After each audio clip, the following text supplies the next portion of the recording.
So welcome to my allotment. It's the middle of October and I'm going to take you on a tour around my allotment and what my allotment looks like at this time of year. If you've not already subscribed to my YouTube channel, if you could please do so, because you'll get lots of helpful hints and tips all throughout the year from my home garden, my allotment and also my home kitchen. So first of all, I'm going to start down here with the beans. Now I'm not getting loads of beans, but as you can see I've got quite a few coming. So the beans, although they look a little bit tired, I've got quite a few clumps of beans in and around that are growing, so I'm really pleased with that. Some years they've well and truly finished by now, so the fact they're not is an added bonus. I can't imagine they're going to go on an awful lot longer, if I'm honest, because I can't see any fresh bloom. All I can see are the beans that are currently growing. That's not to say we won't get any more if it stays mild, but anyway, I'm pretty pleased with that. So although it was a slow start to the year with beans, because we had really dry hot weather, the latter part of the year the beans have actually been really good. So I can move round. So I've still got 3 of my courgettes in. I took out 2 that looked like they'd well and truly had it, but these ones, as you can see, have still got little courgettes forming. So even though it's quite late in the year, I'm more than happy to leave my plants there so they produce a few more. I picked about 3 the other day, and although they're not getting as big as they did earlier in the year, it's still providing me with food, which is really important. Oh, and my dahlias are looking lovely, and I will pick some of those before I walk home today. So they're all still lovely. All the things like the courgettes and the dahlias, I mean, they'll go until the frost starts, basically, so I'll keep picking those for as long as I can. My squashes, I've harvested all those and they're all at home, on a wooden table in my back garden, getting lots of sun, so they cure and keep really well. I've also put my garlic and my Japanese onions in, and they're just starting to sprout as well. And I literally a few days ago, we will put the video on here if you've not sown garlic or onions. I've got to say, if I could only sow one thing in the winter to go through the winter in October, it would definitely be garlic. So if you've not put any garlic in and you like garlic, it's a really good one to do, and it's super easy. And if you get it in this time of year, you usually get a good yield in about June time. So my chard is looking fantastic. So as you can see, I've been doing a little bit of weeding. That's something I've been doing quite a lot of this month, because it's been quite mild. The weeds seem to have gone a little bit bananas. So although once winter really hits, the weeds stop growing, because it's actually still quite mild, they can get quite carried away with themselves, and we don't want it you know, suppressing the actual food that's growing. So the chard looks absolutely fantastic. I've got my Brussels and my purple sprouting in here. If I'm honest, they're not looking great. I've had really bad whitefly.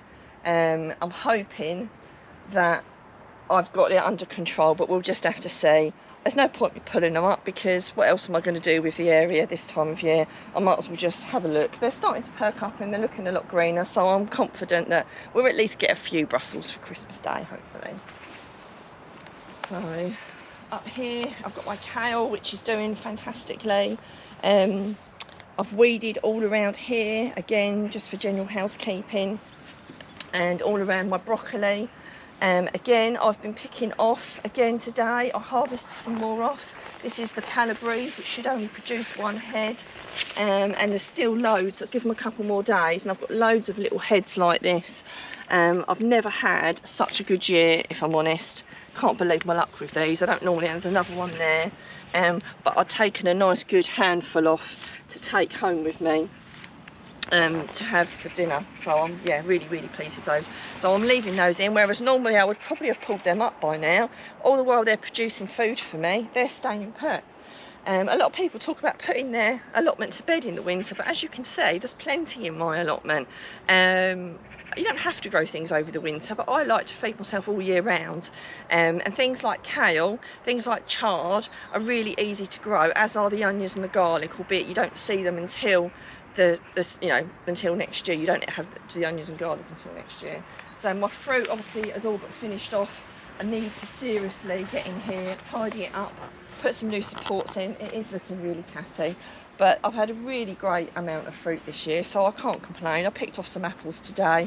Not my best crop if I'm honest, but I've still got some apples to be eating, so it's all good. If we move over, we can take a look at the leeks.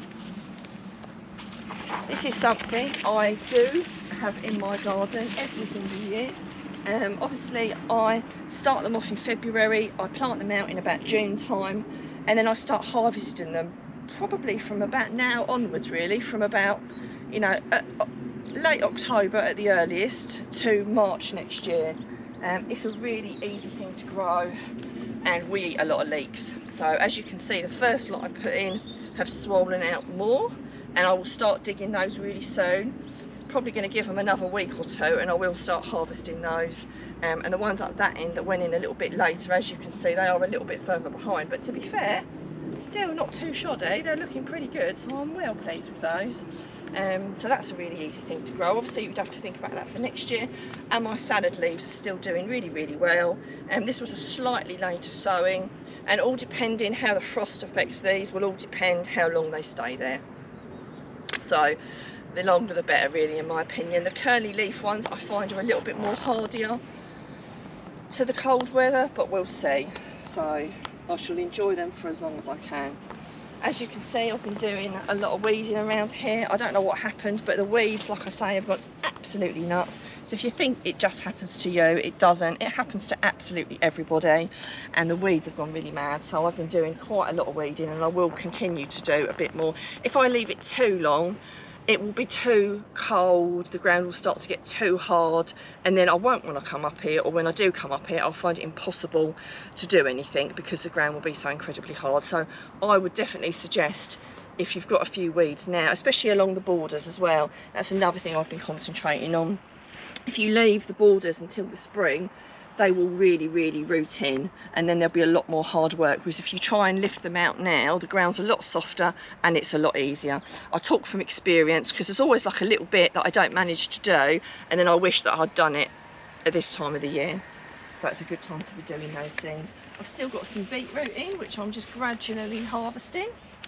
Like I've said before, I picked the big ones first. I've got some carrots in as well, which are not my best carrots in the world, I'm not going to lie to you, but we're still eating them even though they are gnarly shaped. A bit more beetroot there. I've got some parsley and some more carrots. So the parsley seems to have done particularly well. You can freeze things like that, or dry them, by the way. So you can dry parsley in a dehydrator, or you can chop it up and freeze it. I do both quite often. And my potatoes, if you've not dug your potatoes up, really good idea to get them dug up in October, because if you don't, you'll get far more tuber damage on them if you don't. I've dug them all up, but I do need to re-dig because it's really easy to miss a couple. But those are all dug, they're all in sacks, and they're all in a cool dark place. I've got a video on that as well if you don't know how to store your potatoes or quite sure how to dig them. Yeah, we did have squashes here, and of course they're gone. So that's the end of the tour, really. So it's been a really productive year, and I've still got lots of things. I'd love to hear what you've got in your garden, and if you've got something out of this video, if you could like and comment, that would be really awesome.